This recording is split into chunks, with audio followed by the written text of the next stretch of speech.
Hello बच्चों, मेरा नाम है देवांगी चौहान और आज हम सीखेंगे मेजरमेंट।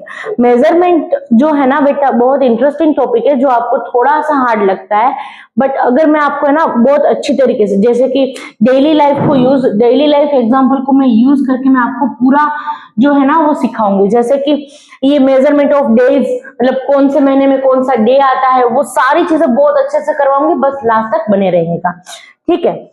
चलो आगे बढ़े।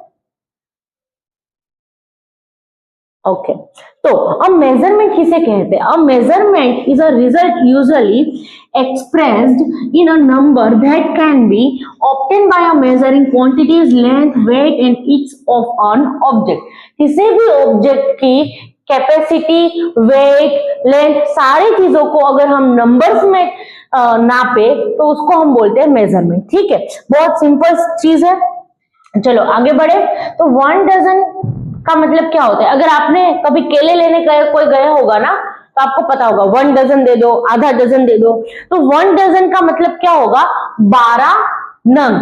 12 नंग मतलब 12 आर्टिकल्स का मतलब होगा 1 डजन, ठीक है। जैसे कि आप ये जो चीजें है ना पूरी, ये कितने हैं? 1 डजन है। कितने हैं? 1 डजन। इसको हम बोलेंगे 1 डजन, ठीक है। तो एक डजन जो है उसमें कितने केले होंगे? 12। बट वैसे 12 डजन होंगे ग्रुप्स, ठीक है। तो कितने बनेंगे?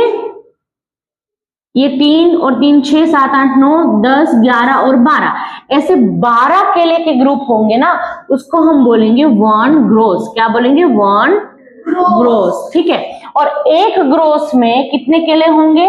एक ग्रोस में कितने केले होंगे? 144 केले होंगे। समझ में आया ये चीज? ये होता है 1 डजन इज इक्वल टू 12, ठीक है। 1 dozen is equal to 12 bananas, या तो फिर 12 आर्टिकल्स बोल लो।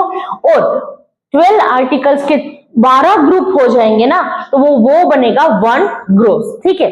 चलो आगे बढ़ते हैं। ये आपको समझ में आ गया होगा, आशा करती हूँ, ठीक है। फिर मेजरमेंट ऑफ लेंथ अगर हम पढ़े तो उसमें सारे यूनिट्स में आपको समझा दूंगी, ठीक है। बस सिर्फ आप यहाँ पे बने रहिएगा। आपने अपनी स्केल देखी होगी, ठीक है। तो उसमें कितने सेंटीमीटर? 1 सेंटीमीटर होते हैं। 1 सेंटीमीटर आपने देखा होगा 0 से 1 तक। आप वो आपकी स्केल जो होती है वो कितने सेंटीमीटर की होती है? 30 या 31 सेंटीमीटर की होती है, ठीक है बच्चों। तो उसमें 1 सेंटीमीटर इज इक्वल टू कितने मिलीमीटर होंगे?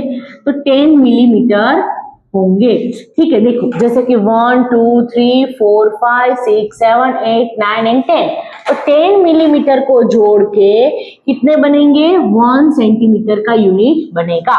अभी अगर मैं यहाँ पे आपको बोलूं, तो अभी आगे हम पढ़े तो 100 सेंटीमीटर की जो अगर मीटर वाली स्केल, आप 1 मीटर की स्केल देखोगे आप, तो उसमें क्या होगा बेटा कि 100 सेंटीमीटर को जोड़ के 100 ऐसे सेंटीमीटर्स को जोड़ेंगे तो क्या बनेगा? 1 मीटर बनेगा।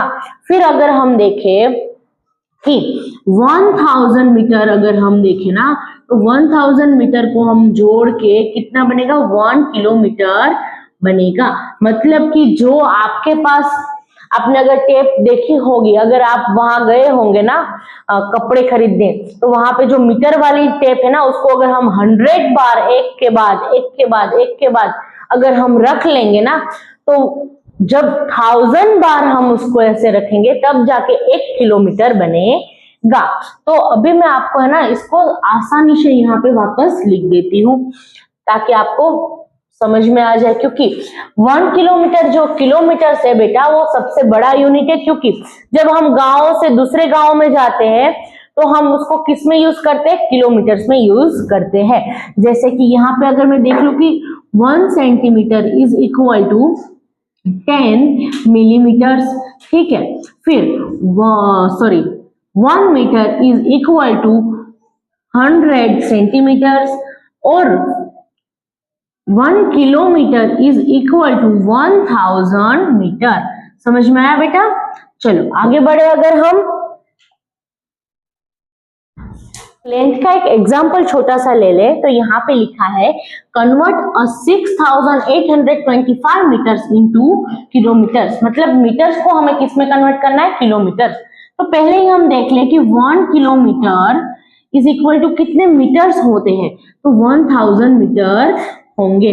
ठीक है, फिर यहाँ पे कितने दिए हुए हैं मीटर, तो 6, चलो यहाँ पे कितने दिए हुए हैं, 6825 मीटर्स दिए हुए हैं। तो यहाँ पे कितने किलोमीटर्स होंगे वो हमें फाइंड करना है।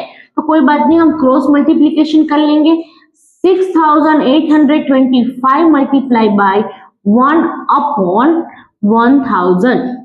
ठीक है, तो हमें क्या मिल जाएगा, कितने मीटर्स कितने किलोमीटर्स बनेंगे वो। तो यहाँ पे देखो डेसिमल का यूज करेंगे, यहाँ पे कितने नीचे 3 जीरोस है, तो ये इसका तो आंसर यही होगा ना 6825, क्योंकि 1 से किसी को भी मल्टीप्लाई करो तो वही आंसर होगा।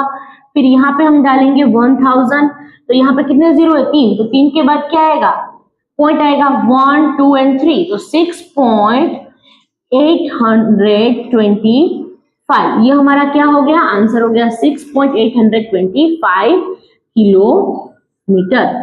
ठीक है, तो किलोमीटर वाला आंसर कौन सा हो गया, 6.825 किलोमीटर, ये हमारा आंसर हो गया। चलो आगे बढ़े अगर हम, तो यहाँ पे क्या हो गया, मेजरमेंट ऑफ टाइम। चलो बेटा ये थोड़ा इंपॉर्टेंट है, ध्यान से देख लेना, मैं आपको सिंपल चीजें सिंपली समझा दूंगी। ठीक है, यहाँ पे कितने डेज है, 7 डेज है। तो 7 डेज को अगर हम मिलाए, देखो संडे से लेके मैं अगर 7 डेज तक मिलाऊं, तो 1 2 3 4 5 6 7, तो क्या हो गया, एक वीक बनेगा। ठीक है, 7 दिनों से क्या बनता है, एक वीक बनता है। फिर अगर 30 डेज तक मैं आपको लेके जाऊं, 30 डेज को मैं अगर आपको लेके जाऊं, 30 या 31 डेज का क्या होगा, 1 मंथ होगा। बट हम अभी यहाँ पे 30 डेज ही लेंगे। ठीक है, फिर अगर मैं आपको पूछूं कि 12 मंथ्स, जैसे कि जनवरी, फरवरी, मार्च, अप्रैल, मई, जून, जुलाई, अगस्त, सितंबर, अक्टूबर, नवंबर एंड दिसंबर, कितने मंथ्स हुए, 12 मंथ हुए। 12 मंथ्स को मिला के क्या बनेगा, 1 ईयर बनेगा। ठीक है, और 1 ईयर में कितने डेज होते हैं, 365 डेज होते हैं। और 365 जब लीप ईयर होगा तब 366 क्यों होंगे, क्योंकि फरवरी में तब 29 डे होंगे। कितने होंगे, फरवरी में 29 डेज होंगे। समझ में आया, जब फरवरी में, जब फेब में क्या हो, 29 डेज हो, तब हमें लीप ईयर मिलेगा। समझ में आया, और लीप ईयर में कितने डेज होते हैं, 366 डेज होते हैं। ये समझ में आ गया होगा। आगे बढ़े हम, तो अभी हम बात करेंगे कि एक दिन में कितने घंटे होते हैं, एक घंटे में कितने मिनट्स होते हैं, और कितने मिनट्स, 1 मिनट में कितने सेकंड्स होते हैं। ठीक है, चलो आगे बढ़े। तो अगर मैं बोलूं कि एक दिन में कितने घंटे होते हैं, 24 घंटे होते हैं, क्योंकि आपको पता ही है एएम और पीएम का कॉन्सेप्ट, एएम और पीएम का कॉन्सेप्ट।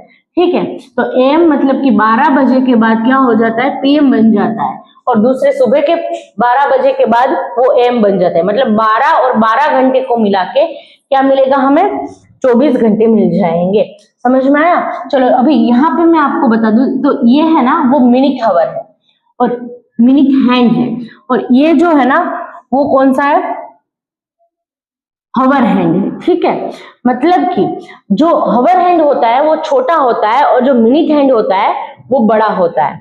जैसे कि मैं अगर आपको यहाँ पे समझाऊं ना बेटा, तो ये जो हवर हैंड है वो इतना सा घूमेगा ना, इतना सा सिर्फ, तो क्या बन जाएगा, 1 हावर बन जाएगा। बट 1 घंटे को कंप्लीट करने के लिए मिनट हैंड को पूरा इतना रोटेट करना पड़ेगा। मतलब कि 1 घंटा मतलब 60 मिनट्स होंगे। समझ में आया, और 1 मिनट में 60 सेकेंड्स होंगे। तो इससे हम क्या समझे कि 1 हावर में कितने सेकेंड्स हुए, तो कि 3600 सेकेंड्स मिलेंगे। समझ में आया। ये सारी चीजें आपको आपके बुक में लिखनी है, तो लिख लेना। ठीक है, चलो आगे अगर मैं आपको बोलूं तो हम पढ़ेंगे, एक एग्जांपल ले लेते हैं। ठीक है, तो यहाँ पे क्या है, how many days are there in 8 month and 3 weeks. Okay, तो एक जो मंथ है वो कितने दिन का होता है, 30 डेज का होता है। तो 8 प्लस, और जो वीक है वो कितने दिन का होता है, 7 डेज का होता है ना। जैसे कि Sunday, Monday, Tuesday, Wednesday, Thursday, Friday, Saturday, कितने हुए दिन, 7 दिन हुए, ठीक है। तो यहाँ पे 8 0 0, 8 3 24 प्लस 7 3 21। चलो इन सबको मिला देंगे तो यहाँ पे बच जाएगा 1, 4 + 2 = 6 और यहाँ पे 2, तो कितने डेज हुए, 261 डेज मिलेंगे। तो हमारा आंसर कहाँ आ रहा है, आंसर नंबर 3। समझ में आया। तो आपको ऐसे ही सारी चीजें समझ के सोल्व करनी पड़ेगी। चलो आगे अगर मैं बोलूं, चलो ये थोड़ा इंटरेस्टिंग है बेटा, यहाँ पे ध्यान देना, मैं आपको समझाऊंगी बहुत अच्छे से। चलो आपको पता होगा कि कितने मंथ्स में कितने डेज आते हैं, वो याद रखना बहुत डिफिकल्ट है। उसके लिए एक इजी ट्रिक है जो कि मुझे अपने मम्मी पापा ने सिखाई थी, ठीक है। तो मैं आपको भी वही चीज सिखाना चाहती हूँ, ठीक है। जैसे कि यहाँ पे जनवरी, देखो बेटा, अगर आपके जो फिंगर्स का जो मतलब, हम तो इसको नदी पर्वत ऐसा बोलते थे, तो मैं आपको बोलूं, अगर आपके यहाँ पे ऐसे पर्वत आएगा ना, जैसे ही पर्वत आए आपको समझ लेना वहां पे 31 डेज होंगे। जैसे कि आपको जनवरी से स्टार्ट करना है, तो यहाँ पे क्या है, पर्वत, तो क्या होगा, जनवरी में कितने दिन होंगे, 31 डेज होंगे। फिर वापस क्या है, नदी का मतलब होता है कि ऐसे झुकाव, ठीक है। झुकाव जब आएगा तब 30 डेज होंगे, बट फेब्रुआरी में या तो 28 डेज होंगे या तो 29 डेज होंगे। जब लीप ईयर होगा, लीप ईयर, तब क्या होगा, 29 डेज होंगे, और जब लीप ईयर नहीं होगा तब क्या होगा, 28 डेज होंगे। समझ में, मैं आपको ना दोनों चीजें एक एक कलर से समझाऊंगी। जैसे कि यहाँ पे क्या आया, एक पर्वत आया, ठीक है, आपको वैसे याद रखना। देखो आप भी यहाँ पे करते जाओ सब। चलो यहाँ पे पर्वत आया तो 31 डेज, जनवरी में 31 डेज। फिर फेब्रुआरी में क्या आया, चलो नदी आई, तो नदी में कितने डेज होंगे, 29 और 28, क्योंकि फेब्रुआरी में ही ऐसा होगा। फिर क्या आएगा, वापस क्या आया, पर्वत आया, तो पर्वत में क्या होगा, मार्च है ना बेटा, मार्च में क्या होगा, 31 डेज होगा। जब पर्वत आएगा तब 31 डेज होगा। फिर वापस क्या आई, नदी, तो वापस क्या होगा, अप्रैल में 30 डेज। फिर वापस 31 जब पर्वत आएगा, ठीक है। फिर वापस क्या होगा, यहाँ पे नदी आई, तो वापस क्या आएगा, जून में 30 और 31, ठीक है। वापस क्या आया, एक पर्वत, तो वहां पे क्या आएगा, जुलाई में क्या आएगा, 31 डेज। वापस उल्टे से स्टार्ट करना है, अगस्त में 31। फिर वापस क्या आया, एक छोटी सी नदी, तो उसमें क्या होगा, एक छोटी सी नदी, उसमें सितंबर में 30 डेज, अक्टूबर में 31, नवंबर में 30, दिसंबर में 31 डेज। समझ में आया बच्चों, ये आप अपने इससे सीख सकते हो, अपने हैंड से, ठीक है। चलो आगे बढ़े, अगर हम, आपको आशा करती हूँ ये आपको अच्छे से समझ में आया होगा। तो यहाँ पे अगर हम करेंगे मेजरमेंट ऑफ वेट, ठीक है, मेजरमेंट ऑफ वेट में क्या करेंगे कि 1 किलोग्राम इज इक्वल टू 1000 ग्राम। ये आपने सीखा होगा जब आप सब्जियां खरीदने जा रहे होंगे कि अगर 1 kg है तो उसमें सामने, अगर उनके पास 1 kg का नहीं होता है ना, जब उनके पास 1 kg का ये नहीं होता है, तो वो क्या करते, 2 500 ग्राम के रख देते हैं। मतलब कि 2 500 के ग्राम, मतलब कि 1000 gram is equal to 1 kg। और फिर यहाँ पे अगर देखो तो 100 kilogram is equal to 1 quintal, फिर 1000 kilogram is equal to 1 tonne, ठीक है। ये आपको समझ में आ गया होगा। चलो आगे बढ़े, अगर हम, तो आगे आई थिंक ओके एक है ना। चलो तो 7 quintals is equal to how many grams, तो आपको पता ही होगा ना, मैंने अभी सिखाया था कि 1 quintal is equal to 100 kg। तो अगर 7 क्विंटल्स होंगे तो कितने केजी होंगे, तो कि 100 multiply by 7 is equal to 700 kg। समझ में आया बच्चों। चलो तो ये हमारा आंसर हो गया 700। चलो आगे बढ़े, तो लीटर्स, तो यहाँ पे एक सिंपल चीज आपको सिर्फ एक ही चीज याद रखनी है कि 1 litre is equal to 1000 millilitre, ठीक है। और कुछ याद रखना नहीं है कि अगर आपको मैं बोलूं कि ऐसे ये 500 मिलीलीटर है, ठीक है, तो 500 मिलीलीटर के 2 अगर हम इसमें डालेंगे ना, इसमें, तो क्या बनेगा, 1 लीटर बनेगा, मतलब कि 1000 millilitre is equal to 1 litre, ठीक है।